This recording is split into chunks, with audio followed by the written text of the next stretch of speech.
Ajit Kumar racing పేరుతో ఒక car racing టీంను ప్రకటించారు కాలీవుడ్ నటుడు అజిత్ కుమార్. ఇటీవల తన టీంతో కలిసి దుబాయ్ వేదికగా 24H దుబాయ్ కార్ రేసింగ్లో పాల్గొని విజయాన్ని అందుకున్నారు. కొత్త ఏడాదిలో ప్రత్యేకమైన విజయాన్ని సొంతం చేసుకున్నారు. హోరాహోరీగా జరిగిన ఈ పోటీల్లో ఆయన టీం 3వ స్థానాన్ని కైవసం చేసుకుంది.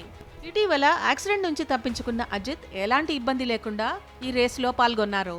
ఇప్పుడు ఆయన టీం గెలవడంపై సోషల్ మీడియాలో అభినందనలు వెల్లువెత్తుతున్నాయి.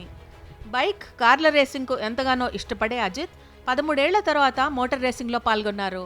ఈ రేస్ కోసం ఎన్నో రోజుల నుంచి శ్రమించారు. ఇటీవల ట్రాక్పై ప్రాక్టీస్ చేస్తుండగా ఆయన కారు ప్రమాదానికి గురైంది.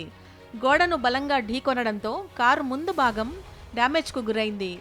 బ్రేక్స్ ఫెయిల్ కావడం వల్లే ఈ ప్రమాదం చోటు చేసుకుందని తెలుస్తోంది. ప్రస్తుతం అజిత్ తన 62వ చిత్రం విదా మయూర్చిలో నటిస్తున్నారు. మాగిజ్ తిరుమేని దర్శకత్వం వహిస్తున్న ఈ సినిమాలో అజిత్ సరసన త్రిష నటిస్తున్నారు.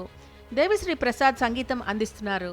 సంక్రాంతి కానుకగా ఇది విడుదల కావాల్సి ఉండగా అనివార్య కారణాల వల్ల వాయిదా వేస్తున్నామని చిత్ర యూనిట్ చెప్పింది.